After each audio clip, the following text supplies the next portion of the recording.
Hello, everybody. I'm Rick Coluccio, and you're listening to the Recruiting EQ podcast. Today's episode is episode number 105, which we have called Recruiting in Today's AI Landscape. And we have special guest Callum Stainer with us. Callum, how are you? I'm good, Rick. How are you? I'm great. Thanks for agreeing to come on the show. Yeah, no, I think 105 is my new lucky number now. It's got a nice ring to it, doesn't it? Yeah. It's good. But no, all good here. Good Wednesday, busy. Looking forward to chatting. Yeah, likewise. This is obviously the hottest topic on Earth. So it's no surprise why I would want to speak to someone like yourself who is actively sort of involved in recruiting the people who are working in AI today, as opposed to just waxing poetic, which I sometimes do about people who have nothing to do with AI and being like, how's Claude treating you? You know, we'll do that too, I'm sure. But it'd be fun to get into both sides of it, right? Like what it's like to be recruiting and the changes that you've seen in the hiring landscape in AI versus how it's changed in your day-to-day as well and how it's affected the job. Yeah, no, sounds good. But before we do any of that, if you can do me a favor and perhaps just give our listeners a summary overview of who you are and what you're doing right now. Yeah, so like Rick said, my name's Callum Stainer. I'm a managing consultant over here at Ames Consulting. Like a lot of recruiters here in the US, I'm a relocator from the UK. Originally from the Birmingham area is what I tell people, but more so on the border of Wales, a little town called Telford. My journey is a little bit different to other people's. I started in retail management for many years, flipped into recruiting probably about 4 or 5 years ago now. So not quite yet a veteran, but slowly getting there. I had sort of 3 or 4 promotions here the last 4 years now. So now managing a team at Eames. I personally specialize in growing sales teams for AI and data service partners. So be it Databricks or Snowflake or Microsoft Fabric, any companies in that sort of partnership ecosystem is specifically the types of companies that I help. I also have a background in more technical recruiting as well when it comes to like Salesforce and Agentforce and just a wider sort of AI space. Hopefully I can give some good insights to the listeners here and share some of my thoughts and my experiences. So, Callum, thank you for that. And also it's interesting because, as you pointed out, you were at Morrison's in the UK for years and moved up to being, what was your exact title again? You were a manager, a senior manager of sorts. And I believe you were probably running teams. Like, were you handling P&L and all this kind of stuff? Yeah, no, I used to manage a large home shopping online delivery team. We were doing probably around about 200K a week. So yeah, close to like 800K to $1 million per month. Pounds. I was managing a team. Yeah, pounds. Sorry, yeah, so even more in dollars. So managing a large P&L. I was the sole sort of senior leader there. Obviously, had like supervisors under me, but yeah, that was a tough job. And I could have sort of built the resilience I have for this job. I had a team of like 95 people at one point. 95 people. Yeah, They didn't all directly report to you, but still, that's a lot of people. Yeah, it was a lot. A lot of people management, which is definitely helped. But it's funny. I actually took a 50% pay cut on the base salary to come into recruitment. So yeah, it was a big financial risk at the time, which paid off. That is a big financial risk. What was the story behind that? Did you get into recruitment specifically when you moved over here, or you were in recruitment first in the UK and then moved over? Yeah, so it's funny how it all happened. I did one of those like personality tests online, where it's like you do a personality test and it tells you what jobs you'd be good at. And it spat out recruitment. And I was like, I didn't even know what recruitment was. I actually remember my first couple of interviews. I thought I was like interviewing for like an internal TA position. But turns out they're obviously agency. And that's kind of how I sort of fell into it. I worked for a company called Greenfield IT. out of my little hometown doing IT recruitment, and then had a really great couple of years there. Had some really good promotions, and then I got reached out to on LinkedIn regarding the US, and it kind of all moved on from there, I guess. So you were headhunted into a whole other country in a field that you had just gotten into a couple of years prior. Yeah, I had the message on like I think Wednesday, and by the following Wednesday I had an offer. Before that Wednesday, I'd never even considered America. I didn't even know where Philadelphia was. Yeah, fast forward 3 months, I turned up to Philadelphia with like 2 medium-sized suitcases, not knowing a single person. It was yeah, certainly a tough one. That's awesome. But that kind of like, let's just roll with the punches attitude is probably one of the reasons that the personality test said you were good at recruitment. Yeah, no, I think, I feel, I know this sounds really cliche, but life's so short, and when you get offered up an opportunity like that, you kind of just have to grab it with both hands, and it's kind of what I did. And it's kind of like me in general as a person, like my personality is very much just like very, I forget what the word is now. I'll just do things, off the cuff. If someone asked me tomorrow to go to Japan, I'm the type of guy to be like, yeah, I'm coming. Cool, let's do it. Do I have a job there? Yeah, okay, let's do it. Spontaneous is the word I was looking for. Yeah. Spontaneous. Okay, so what's the research like when you have no idea what Philadelphia is and you have to move there? Do you watch like Rocky? Do you like what's the Yeah, Rocky. Yeah, I finally found out what a cheesesteak was. Oh, good. That's key. Yeah, no, I pretty much just watched a lot of YouTube videos, honestly, just about the city. A lot of research, and I actually got offered a couple different locations because the company at the time, Oscar, they had locations in different cities, and it was actually Philadelphia that I sort of decided on out of there. Tampa and Austin, I think they were at the time, the options I had. So I went with Philadelphia, which many people tell me I'm an idiot for that. I disagree with, by the way. Philadelphia. Yeah, there you go. It started like it was going to be a hard diss on Philly, but then you definitely navigated away. Yeah, Philly's. I feel like I'm like from Philly. It's weird at this point. Yeah, that's amazing. Philly has the most fun sports teams, that's for sure. Yeah, very passionate. Yeah, I mean, I'm from Montreal originally, and so we have similarly demented sports fans, particularly in hockey and whatever. And so it's like, yeah, the Montreal and Philly know each other very well on the pitch, so to speak. What about, at least you didn't watch all of It's Always Sunny in Philadelphia and then assume that that's exactly what the experience was going to be like, because that I think would have been a deterrent. I probably wouldn't be here right now if I watched that show before I came. Yeah. Highly recommend that show, just not research. It's just doesn't count as research. Yeah. No, totally in agreement there. Cool. So then when you were at Oscar, were you doing AI there already, or was that more ERP systems? Or I'm trying to think of the various things Oscar does. Yeah, that was focused on Salesforce. So we used to work with a lot of Salesforce partners. And then at the time, Salesforce introduced Agentforce, which I guess is like, it was like a follow-up from Einstein, which is like an internal Salesforce product. And then naturally, as the Agentforce came out, a lot of the partners were sort of screaming out for salespeople. So I naturally was picking up, account executives, sales directors, VP of sales positions. And that's sort of how I first got familiar with, one, the AI side of things, and two, the go-to-market side of things. So that's kind of when I came over to Eames, it was kind of a good sort of pathway into the market that I sit in today. Yep, understood. How do you feel about go-to-market in general? It seems like I have, as a rec to rec, I see sort of what comes into fashion in terms of what clients are all asking me at different corners of the country suddenly, or asking us also in Canada and the UK suddenly. To me, that feels like, okay, this is a real market wave.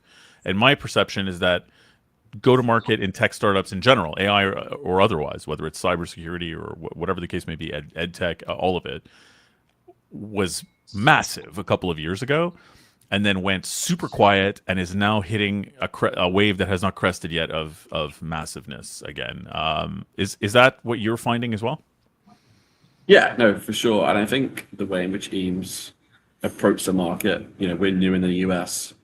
We're an insurance recruitment partner back in the UK, probably one of the top 2 most reputable ones. And then when we came over to the US, our go-to-market was very focused on, okay, how are we going to get quick wins in terms of getting into customers and getting into accounts and sort of landing and expanding. And, fair play to the leadership team. The mantra was very much like, if we can if we can spec out and get a great group of salespeople that we can sort of share with prospect clients, that's our easiest way in. Yep. It's definitely true. If you're emailing a CEO or ringing a CRO and you're like, hey Joe Blogs, I have a $5 million revenue generator here. Do you want to speak to them? I mean, it's kind of hard to say no sometimes. Yeah. So it's a very good way to get into accounts. Me and my team have probably signed the most terms with businesses across the company over the last year, I would say. I don't know if that's statistically true, but I would say that's probably about right. And from that moment, what we've done is we've, as a wider business, we've then grown those accounts to support from a technical side, from a contract side, and even if they're like an insurtech company, even from like an insurance side. So we've kind of used go-to-market business development in order to like help expand the US. So it was very sort of clever and strategic way of going about the market in the US and how we would grow and build a presence here. Yeah. And this doesn't seem like, I feel like that's kind of true across the board for go to market. If you have a good sales AE right up to a VP level person or a CMO, a CRO, it feels like it's a lot easier to have a great person and then turn around and pitch them than it is to have someone reach out to you and say, find me this exact incredible CRO, and then go scour the world and convince them to, like, it's pretty difficult to get a really great salesperson to move, and not the other way around, right? If they're moving, it's much easier to find a company that will like them. Yeah, no, for sure. And I mean, proof's in the pudding. I mean, I joined Eames, I think it was 2025 of March. So the whole team joined around that time. So we only had from March till the end of the year, really. There was 3 of us to really build out the practice. And when we started, it was a completely empty database. We were the first tech hires. And as a team, we did either just shy or just over $1 million in those 9 months. Oh, wow. Which from a standing start, having no clients, having no, legacy accounts. I mean, yeah, it was a grind, but very respectable results. And it just goes to show, how profitable go-to-market can be. Yeah, for sure. But to your point, as long as you're investing that energy in the right places, because it's also easy to grind like crazy and make 0 placements in 6 months in go-to-market or anything kind of sales revenue related, and have great conversations with both sides and get close to offers and never actually land anything. Yeah, I think we've definitely felt that. I've learned a hell of a lot over the last 18 months in particular. I've definitely changed the recruiter. I mean, go-to-market is a very different landscape to technical perm and obviously contract. So yeah, I've definitely like changed as a recruiter as a result of it as well. Yeah, for the better, I'm sure. Yeah, do you know what it is? I'm like way more picky with businesses that I work with now. I don't know whether I don't know what it is. I don't know. I feel like I've had my time wasted over the past, because sometimes hiring a salesperson sounds like a great idea until you actually have to offer them and then pay a fee. Yeah. So yeah, the amount of times I've got to like final stage, actually, like looking at budgets, we can't actually afford this.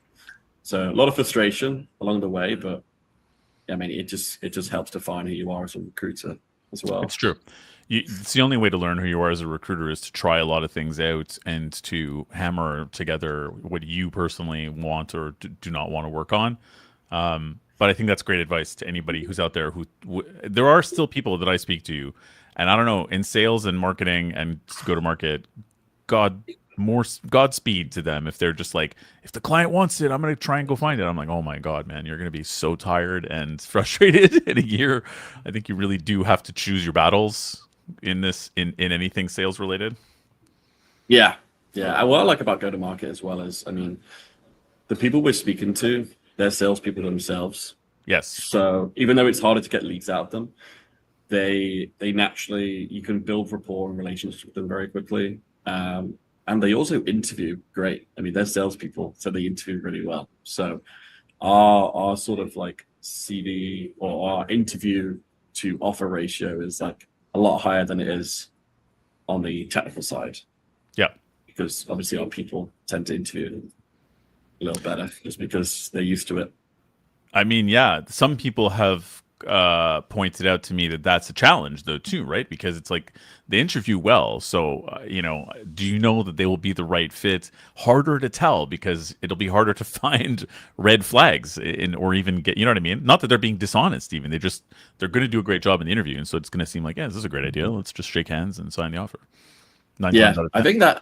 I think that's what differentiates like a good recruiter to a bad recruiter there, because well, not so much a bad recruiter, but I mean, in my experience, as I've got to know my clients more and more and more, the interview prep that I could give my candidates is like twofold better than what it was 12 months ago.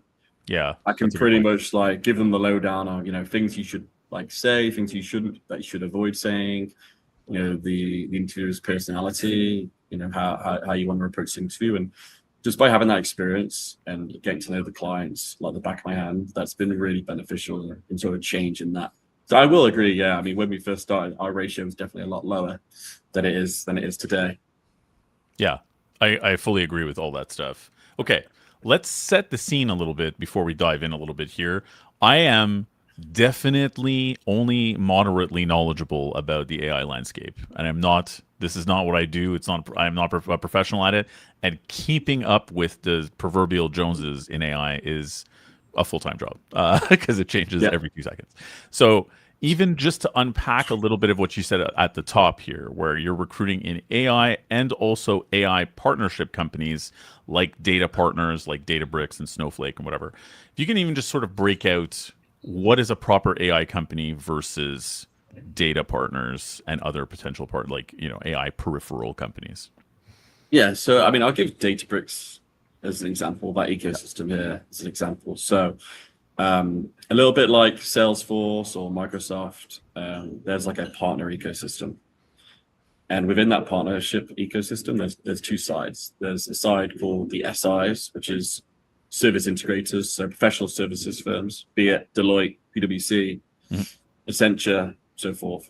And then you have the other side, ISVs or software as a service companies, that their products will like sit on top of or integrate into Databricks. So there's two sides. You have professional services companies, and then also true, AI native data platforms is kind of a good distinguish between the two. So the data companies, again, like I say, they have built, designed their own AI native products. Yep. And ultimately their goal is to become a Databricks or to become a Snowflake. So we tend to work with a lot of companies on that side who are anywhere between like 50 to like 500 employees. So a lot of startups, a lot of placements we do as like founding go-to-market, founding account executive type deal. What's really key over there is those types of companies, when it's like a founding account executive individual, for example, they want someone really high level, like kind of like at a cheaper price, to be really blunt. And the way in which we found success from that side is you have to sell the story, you have to sell the business, you have to sell the growth, you have to sell the stock options, you have to sell the commission scheme. Especially if one of those companies are bootstrapped, we find a lot of success in selling all of the above of what I just said. And then on the flip side, you have a lot of companies on the services side, and these companies have most likely been around for a lot of years. They maybe used to do Microsoft professional services, they might have done Salesforce, and they will evolve and change over time. And naturally, they've moved into data and AI services. I have a couple of clients that have been around for 30 plus years, but it's only over the last 5 years they've sort of saw the change and adapted, their business model in line with that.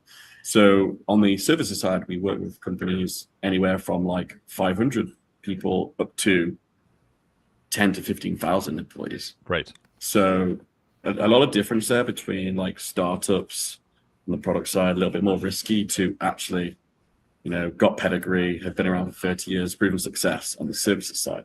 But they are very different.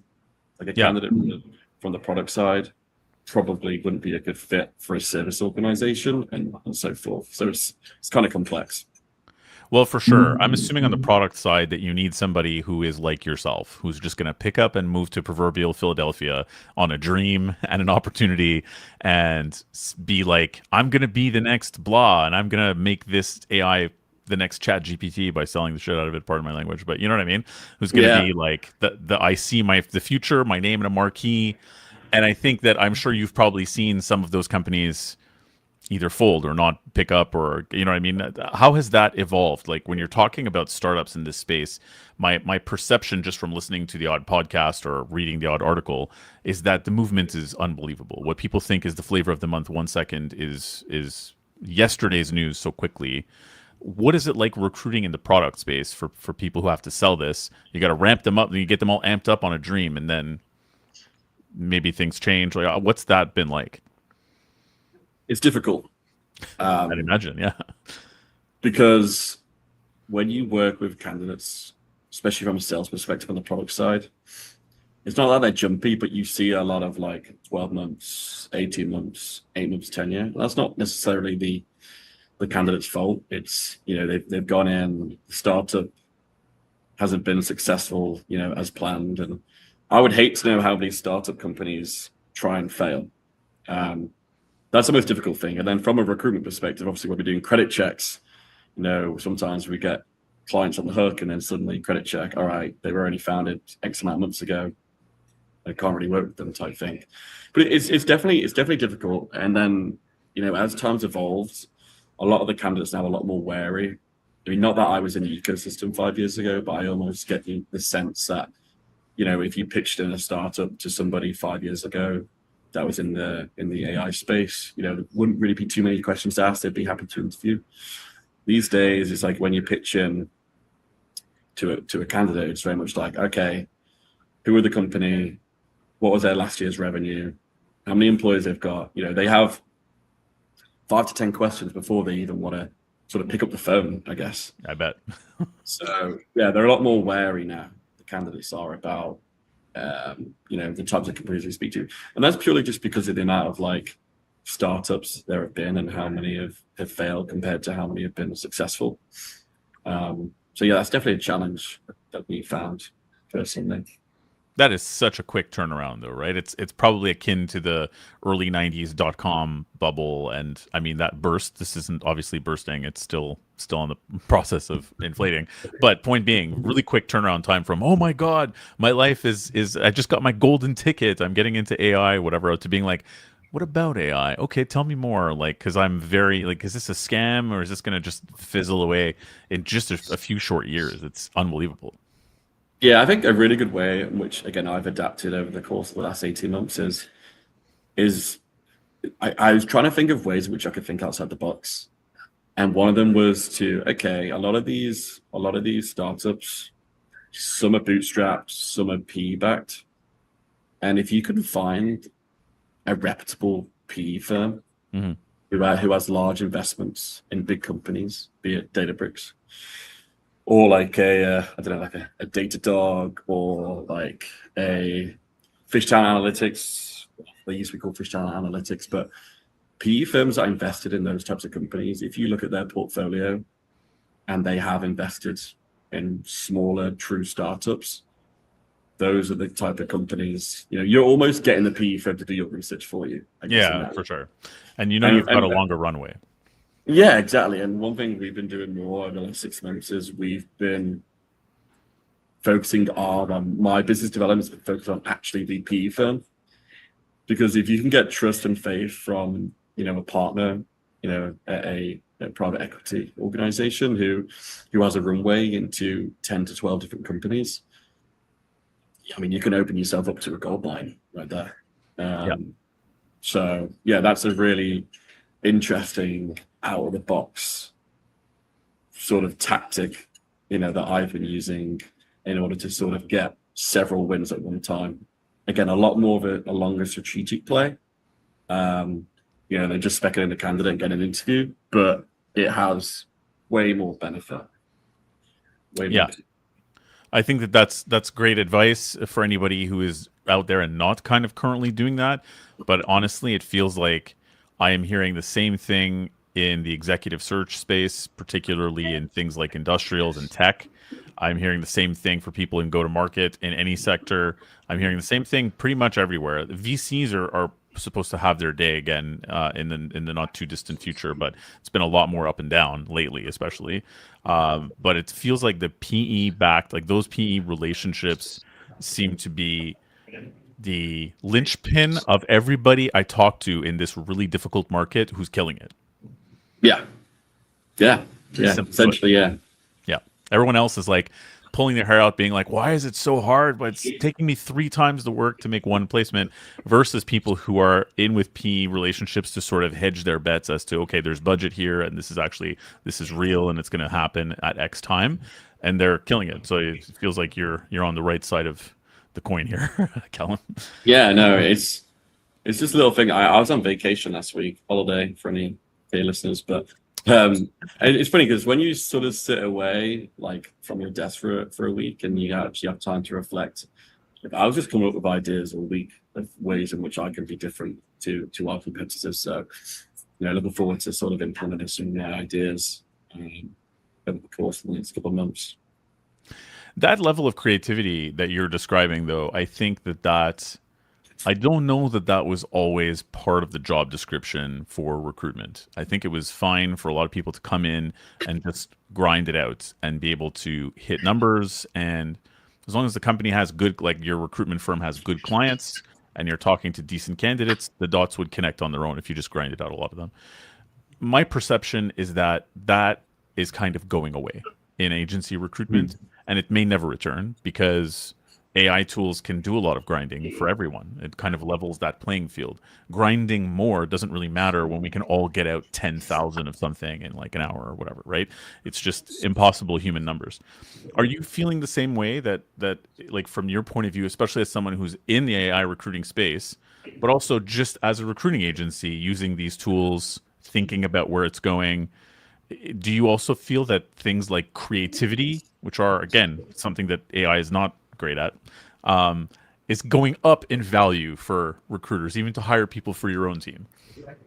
Yeah, it's funny you say that. We actually had a second half of the year sort of kickoff here at Eames, only like a week and a half ago.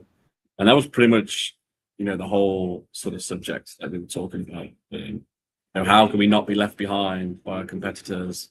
But at the same time, if we are going to be utilizing, technologies that automate, our business development outreach, how can we also maintain that old school, warm, personal reach out to our clients? But I feel like once you start using AI, you kind of lose sight of like exactly, what recruitment is and how we build our relationships. So there's a lot of talk on, hey, yes, we are going to implement X, Y, Z to automate your processes, but this is only going to free up your time to be, to be more clever and strategic about your outreach to those really top 10, top 15 accounts that we chase. So, in my eyes, it's freeing my time up in order to, read more case studies, do more research, have my outreach be a lot more sort of customized and personable to the people I actually want to really connect with. And yeah, I'm intrigued to see how it goes. I do also think at the same time, though, if a company or a recruitment company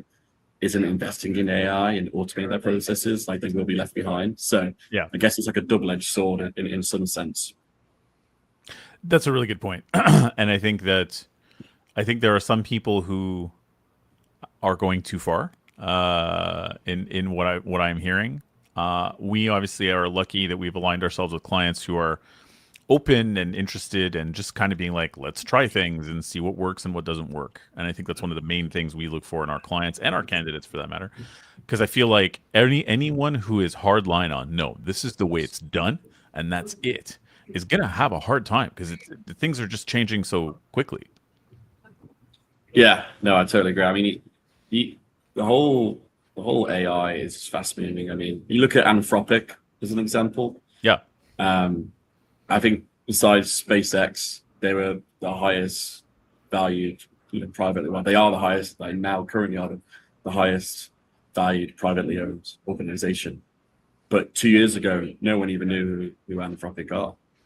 Anthropic now have their own partnership ecosystem. I think they they put aside over $100 million back in March, dedicated just to partnerships. They now have numerous like AWS partner, Databricks partner, Snowflake partner positions live right now on LinkedIn. And a lot of our clients are already signed up as Anthropic partners, which if you would have asked me 18 months ago when I started at Eames Consulting, what is Claude and what is Anthropic, I wouldn't have had any idea. I would have probably thought it was like a shop down the street. I don't know, but Yeah, seriously. yeah.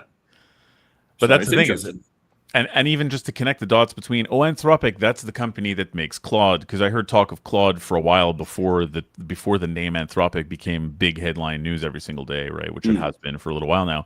But it feels like, even the genesis of this podcast, which started out as an audio event every Wednesday at noon on LinkedIn. Remember audio events? RIP audio events. What the F, LinkedIn? They're no longer an option for creators.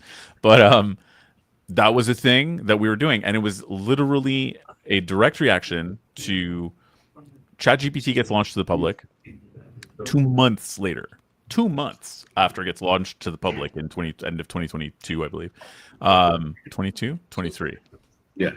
22 it comes out. 22. Yeah. But then Windows 22. so a couple months later, we started to get all kinds of doom and gloom from our clients, particularly ones on the West Coast that were dealing with creatives. So like a lot of the agencies we dealt with over time have been creative marketing and sales driven. And people who had clients in creative were freaking out. They're like, "That's it. No one's gonna ever hire copywriters again, graphic designers. They're all over." Like, and any agency that was, and they're like, "We're gonna have to get other jobs." I guess we were joking around, being like, "Well, I have to just become plumbers or welders in life now. We can't be recruiters anymore, and we'll just shut our doors." And so I took that around over the next couple of months to ask other agency owners, like, "What do you guys think?" And they're like, no, AI is a fad. It's just going to blow over. Everything's the same. And I'm like, well, I also don't agree with that. So it seemed like the two extremes were happening. And part of the ethos of this show is really just to try to get conversation going to see what people's experiences are. But are you seeing the same kind of extremes for people who are actually working in AI, that you get vastly differing opinions? One person's like, Anthropic is the bomb. This Claude is we've arrived. This is our winner of the tool war. Versus other people who are like, Claude's going to be yesterday's news in 5 minutes. Like, are you hearing the same kind of extreme talk everywhere? Yeah, I would say so. I mean, a lot of people that are in AI in terms of like the engineers and the architects, I mean, they're obviously for big believers in AI. I mean, if they weren't, they probably shouldn't be, an architect. But then again, from the flip side, like I said, I used to work in retail, right? So I used to work with a lot of customer service people, and I still keep in touch with them. And they're the complete opposite opinion, obviously, because something like AI and automation is something eventually will make positions like that in a retail store redundant. I mean, it was only the other day, I think one of my friends sent me like a link to a shop I opened in Philadelphia where you walk in and out the shop and you don't actually need to scan or check out. It scans the barcode as you walk out, and your card's like connected to an app or something like that. I can't remember the specifics, but there was almost not a need for any Wow. employees in the store. So yeah, from that side of things, people I used to work with, they're of the opinion of like, oh, AI, like whatever, like that doesn't mean anything. Whereas people within AI, be it sellers, be it architects, have a very more positive outlook. I think I'm the same. I think it can only evolve from here. Yeah. Where that's going to take us, I don't know. But I also have the opinion though that Claude, Anthropic, well, again, just I wouldn't say it's 5-minute news, but I think there'll be another tool or platform over the next year that will just like blow ChatGPT, Perplexity, Claude like out the water. Yeah, I don't know what that is, but as soon as Anthropic IPO, I think that will stagnate them a little bit. Because right now they're privately held, they're founded by engineers, they love and care about the technology. Once it's owned by corporate America, the rest of the world, I think that'll stagnate. And that's the same story as what happened at Snowflake. Everyone talks about this whole Databricks versus Snowflake argument. Obviously, Snowflake is public, Databricks is still not IPO'd yet. And it's crazy to see how much Databricks have evolved over the last 18 months compared to how stagnant Snowflake have become. Yeah. And to your point, that's the whole idea, right? Is it's this there's a rift I find in the job market in general that's well articulated in your example, where it feels like there's a rift between people who feel that product and process and and the engineering mentality and achievement and delivering something that is innovative and valuable is job one, and that Yeah. money is an outcome based on that mentality. But there's a growing number of people out there often who tout efficiency as the maximum measure or whatever, which is not about innovation and not about delivering value as much as it is about profitability and making money for the shareholders first. um, and I'm really fearful of that. I feel like that's a mentality that people can only eventually fall on their faces for. But then again, all those people I'm talking about have 10 to 100x the money that I have. So maybe I'm the idiot. Yeah. Yeah, I mean, even in football terms, FIFA recently tried to get private investors, and I mean that just fell on its feet, obviously. Yeah. How are you? Just a quick sidebar. What were your thoughts on the World Cup? Is it too painful? Should I not bring it up? Funny, the days after even though I work with obviously American candidates, they were all aware that England lost for some reason, and I was getting a lot of jib. But yeah, I mean, very disappointed, of course. I honestly thought it was our moment. 250 years since independence, we were in America, we were playing well, and yeah, I mean, fair play to the Argentinians. Not exactly a fan of how they approach games of football, but No. I mean, yeah, they won the game fair and square, but I'm just happy they lost in the final. Yeah. I'm Yeah, glad Spain won in general. I'm very happy that Canada went as far as we did, which is a record breaker yeah, for us Canadians. I live a 20-minute walk from BMO Field where we're hosting World Cup games, which was a trip to just have it in my wow, backyard. Yeah. Like I didn't predict that to ever happen in my lifetime. So that was fun.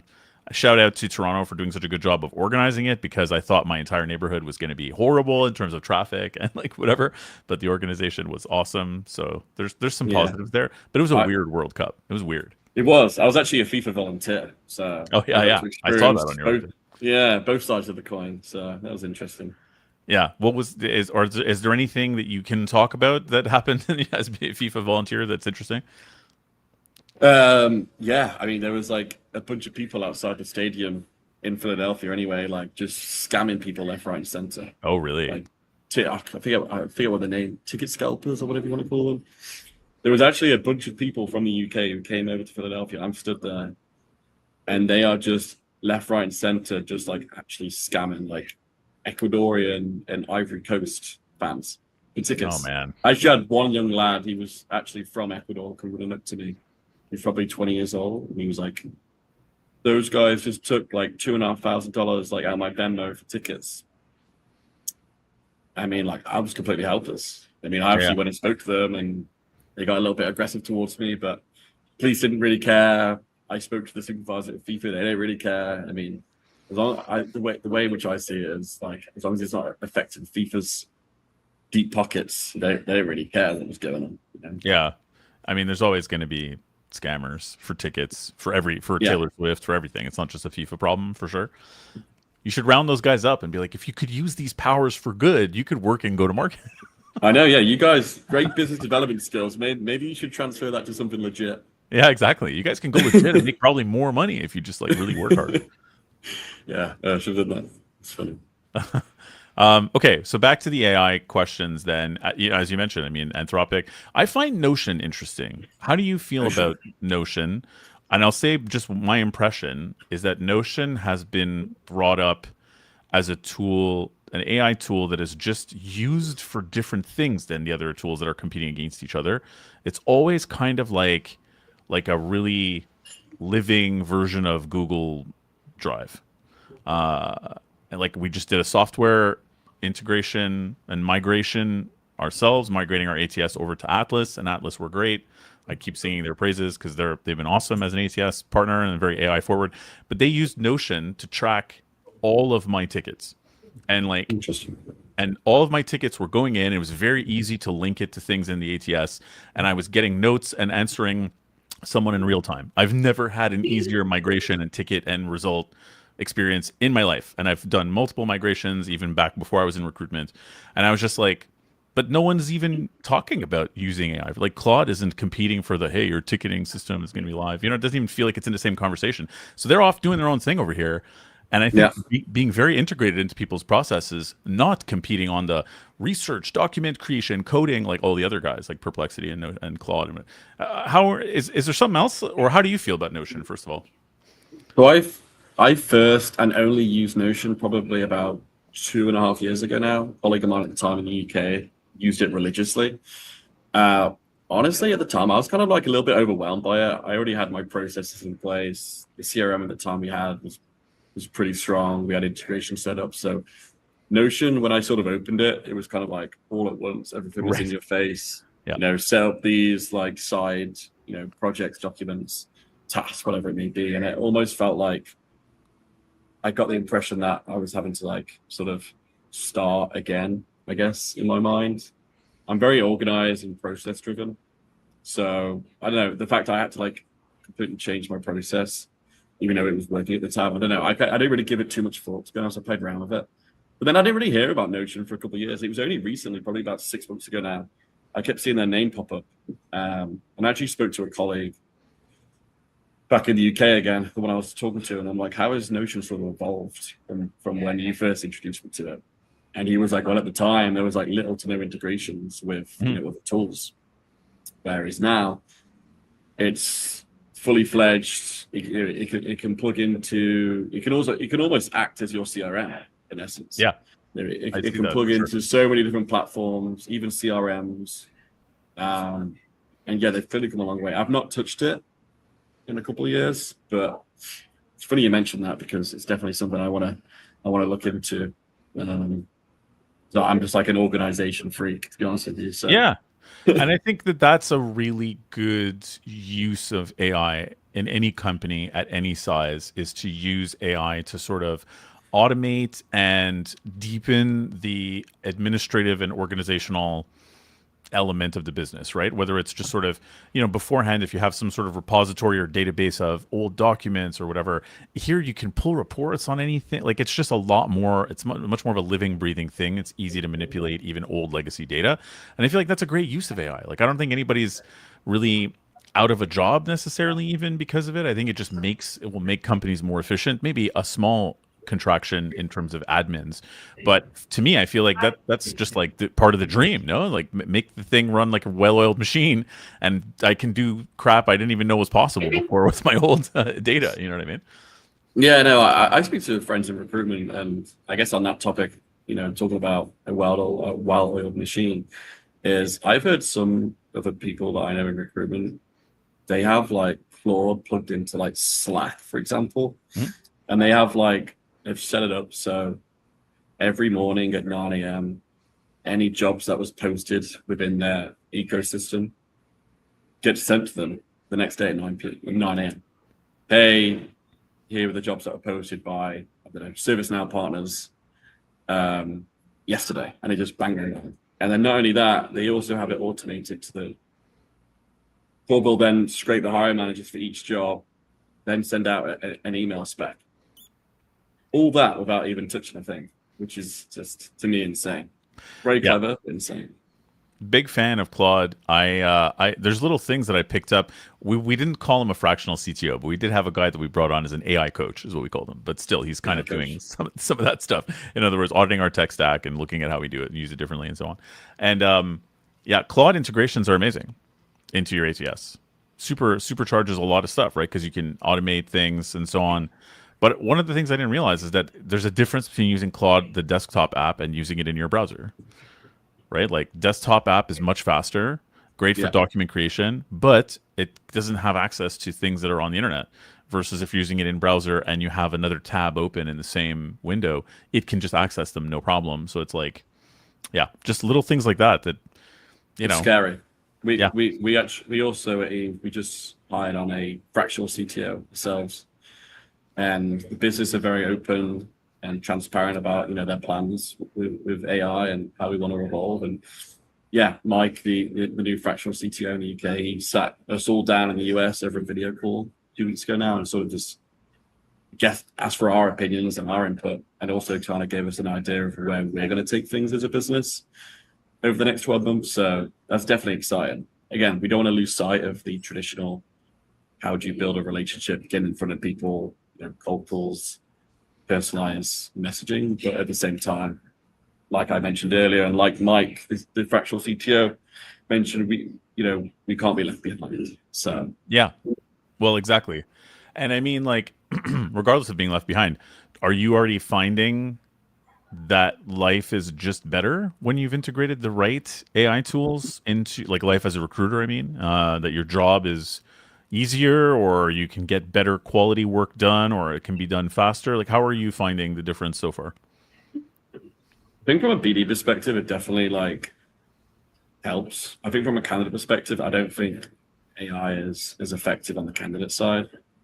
The reason I say that is, building relationships with good candidates in my space anyway, whereas a candidate-led market is the be-all and end-all of my success.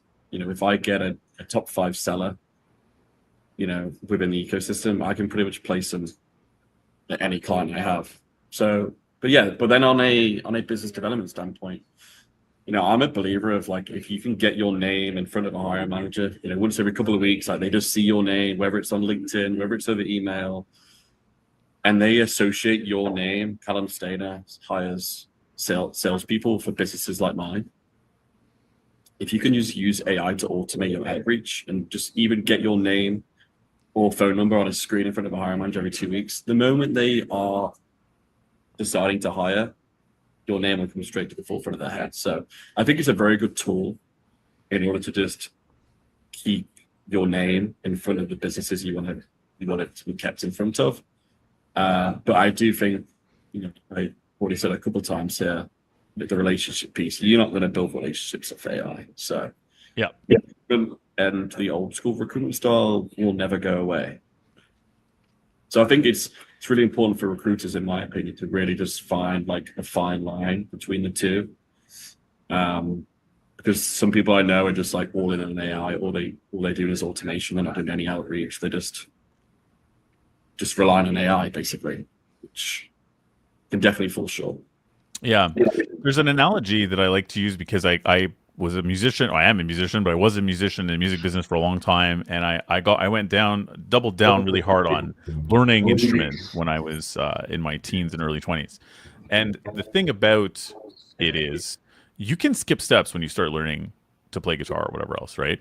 But then as soon as you do something outside of your comfort zone, you've built no fundamentals. It's very revealing to everyone that you're not a good player. You're not a real player, So it's it became very clear right away that doing boring, grindy stuff sucks, but it makes you a good player. You actually think of different things to play and play differently and play simple things differently when you have the muscle memory and all this stuff. You are changed by doing that grinding stuff. And I take that into recruitment and think to myself, if you always automate this all the time, when you do get into a meeting with someone, how sharp are your social skills going to be? How good are you? Are you going to start? Is that muscle going to begin to atrophy of being incredibly social and being able to read a room and being able to be sharp and witty and whatever else? If you're keeping yourself in this glass tower and not going through overcoming all the rejection and doing all the other things that build that character, I think it's a fear that doesn't come up often, but I feel that way. I feel like it's possible that I will not be as good if all I'm doing is automating and then going to those meetings. My meeting skills will probably get more poor. Do you feel the same way, or how does that strike you? Yeah, I'm in total agreement. I think AI can make you lazy. I mean, even in my personal life, Claude's Claude's like my own personal assistant these days. Yeah, right. Which is funny. But yeah, I'm not lazy by any means, but I mean, what I can tell is, if you rely on AI too much and use it for everyday tasks and automation, I get the impression that it can probably make you lazy. That's just my thought, but it's these motivated self-starters, self-motivated people who will really thrive off the use of AI, because they will then use that free time that they gain back to do something which is beneficial to moving their desk forward, whether it be, again, the personal outreach, whether it be coming on podcasts like this, or whether it be case studies. The self-motivated people, the big billers, will always find a way to fill their time and make use of that time that they've gained back. That's a really good point. That's a really good point, and it's not about, yeah, it's not about taking yourself away from these experiences that make you grow, but freeing yourself up to have time to do better ones. Hmm. Uh, that's a great point. There's a, not that I'm hawking Atlas, but I guess I am. One of the things that I really liked about the one of the automations for business development, like you mentioned before, is they have this thing which is a sales playbook, where essentially it's a long context document that outlines your sales playbook for your company. And then when you have prospects in your BD section, it just puts a whole bunch of tasks and saying, hey, you should probably reach out to this guy. And by the way, you already reached out to him to give offer him this, and they're like your various things that you offer, or ask him for a meeting or whatever. So you should probably ask him this time. What a great tool. That's like a little assistant. It's like, reach out to this guy and here's what you've told him already. Here's what you should probably do now based on what you've told me. So I'm like, that's amazing. Because just that prep work is just done. Your prep work's It's done. scary though. Yeah, I know. I'm like, how else are they using this information? Is there like Chinese spies on the other end of Claude? I don't know, but Yeah, I exactly. sometimes it's so intelligent it scares me to be like, I mean, who's on the other end of it? Like, where's this information going? Where's it being stored? I mean, that's a business challenge that we've had internally. It's like, hey, if we do use Claude, like, what information are we actually going to give it? Well, Are we yeah, going to yeah. use it? Are we going to use it for market research? We don't really want to use it. We would never put like candidate resumes in there or No. try not to put client names in there. Of course, but so I mean, that's a challenge as a business that we're going through right now of what information can we actually provide Claude or ChatGPT where we're not actually, you know, having a negative effect on our like data privacy or GDPR. That's definitely a challenge. And some people are so free with it. I know people that will just chuck any type of information in there. Yeah, absolutely. And I'm sure that this is gonna be a conversation that's gonna come up when someone unfortunately makes a mistake, right? And things go poorly, then we'll have harder guardrails. But that's a really good point, is to caution anybody who's using this as a recruiter to just not go whole hog and give it everything and put your passport in there and everybody's passport from their and all their Yeah, referral yeah. documents and whatever. I think next thing you know, there'll be like 1,000 lawsuits against Anthropic. Yeah, yeah. I Well, don't know. yeah. Hopefully it's safe, but you just never know, right? Yeah, but again, it's like personal information obviously is best. It like, would you put people's personal information on Facebook? No, right? So it's like it's the same kind of thing, I think. If it's information that's available to the public about people on LinkedIn or whatever else, then yeah, who cares, right? But if it's Yeah, private information, that's where you have to start asking yourself the question, yeah, do we want to make everyone's private information available to AI? And I would say the answer is no, yeah. right? Like as much as possible. Claude unfortunately knows any health issues I've had over the last few months. It actually planned my family vacation last week. Oh, nice. Yeah, it also built me a family quiz. But I think Claude knows more about me than my parents at this point. Yeah, like I was using Perplexity and then Claude for creative stuff just to sort of write. I was obviously in entertainment business for a long time, and I was trying to just write some web series ideas, and I was thinking to myself, I'm like, am I just giving these ideas away for someone else to use them because I'm going back and forth with Perplexity or Claude? And I think it's because I'm 45 years old, and so I have a genuine paranoia for giving information over to something that feels like a dystopian android. But I think I'm right to be a little paranoid. I don't know how you feel there, Callum, but it feels like, Yeah, there's got to be limits to what we're giving AI, I think. yeah. Do you know what's interesting as well? One thing that sort of came to mind. I have a friend I don't know exactly what his job is, but he's like a developer within like the AWS space, so on the AWS platform, and he's still fairly young. I think he's like early 30s, maybe. He's in a very senior position already, and I sort of asked him why. I'm like, why is that? And his answer was, well, all these junior developers coming through the ranks here, they just code or use like a Claude to pretty much help them code. Like none of them actually know, like, if they were given a blank sheet, how to actually code from cradle to grave. Whereas he was brought up in that era where it was just before, AI was introduced. So he learned the hard way. He can sit down and write scripts, write code, cradle to grave. And don't get me wrong, he uses AI to help fix bugs and whatever. But he was like, what's different now is we have these junior developers, even up to the age of like 27, 28, who only know how to code and write using with the assistance of AI. So that's what sort of catapulted him in such a senior position in such a short amount of time, is because all of these younger guys, younger girls can't without the assistance of AI. I think that's Yeah, a it's really an good interesting one. that's a really good story, actually, an analogy, because if the goal is to be the quote unquote human in the room, to future proof your employment, I think that in order to be the one who gets that one position to be the human in the room, you need to be bringing something other than what's doable with those Claude agents or whatever, right? There needs to be other elements to you, the human, that are valuable. The way you're going to look and interpret the data and train things and troubleshoot, and to know what good looks like, and when it's not good, how to fix it, and how to, you know what I mean? Like to think outside that way, that kind of critical thinking, creativity, and maybe things like empathy and so on that these tools aren't capable of. I actually think that those should and will become much higher demand when hiring people, and I think that people should be sharpening those skills personally to be to have that value outside of the tools. And this is a good example. How is that manifested for you? Like, how do you feel about that kind of line of thinking?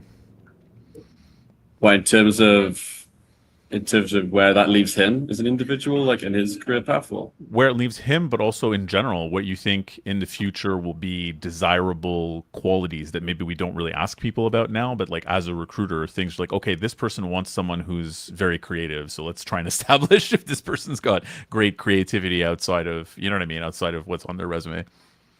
yeah, I think the way in which the market will go. I mean, by no means an expert, um, but like quote unquote the old dogs, the old school code from a blank sort of page will be the ones who will be paid the most and probably the most successful. It's funny, like my friend literally says, like my job is fixing bugs, telling off junior developers, and managing a team. He was like, I don't really do much coding these days, but I know how to do it. And I just think, like you rightly said, those types of individuals who can fix, the human in the room who can fix errors that Claude can't identify, or ChatGPT or whatever it may be, and know how to code. They're the individuals who are going to probably be the most in demand first and foremost, and be able to be like, hey, I have a blank check. I want to write my salary. That's what it'll be Yeah. eventually. Because the more reliance that there is, even in college, all these colleges are teaching their kids using AI coding. So as time goes by, like these humans in the room are only going to be more key and important and more successful. And who doesn't want to write a blank check with their salary? Yeah, right. Yeah, just give me what I want. Yeah, Yeah, that'll be great. exactly. Awesome. Well, thank you so much, Callum. We're already coming up on time. Somehow this flew by, as I knew it would. We probably had like a potential Joe Rogan experience style 3 hour episode in here that we've condensed down to 1 hour. Yeah. But thank you very much for being free. Where can people reach out to you? Let's say they are potential clients or candidates in the AI space, whether they are in the product side or the consulting side. Where can they reach out to you? Yeah, so probably best on LinkedIn. Just like other recruiters, I'm unfortunately a victim of the LinkedIn monopoly that there is in the world these days for recruitment. So, yeah, best way LinkedIn or over email, which is also on my LinkedIn. Funny enough, yeah, any AI startups, candidates or clients, anyone that's familiar with the term Databricks or Snowflake would be interested in speaking to. And even as a wider business here at Eames, we do insurance back in the UK and here in the US. We do a lot of like sort of technical generic hiring, a lot of contract hiring as well for technical. So yeah, we also do a lot of LATAM. We're doing a lot of LATAM now, a lot of LATAM for our clients. So yeah, pretty much if you're in the data space, just reach out and I can direct you to either me or the right person. I think so. I probably waffled on way too long there than I should have. No, that's good. That's good. People need to reach you. And yes, this is probably you're watching this if you're not listening to it on Spotify or Apple. You're probably watching it on LinkedIn Live. We're all part of the LinkedIn mafia. that's it. We're we're stuck there. So reach out to Callum. He's his LinkedIn is associated to this event. Thanks everybody for being here with us. Thanks Callum again for being a guest. I hope to see you all next week.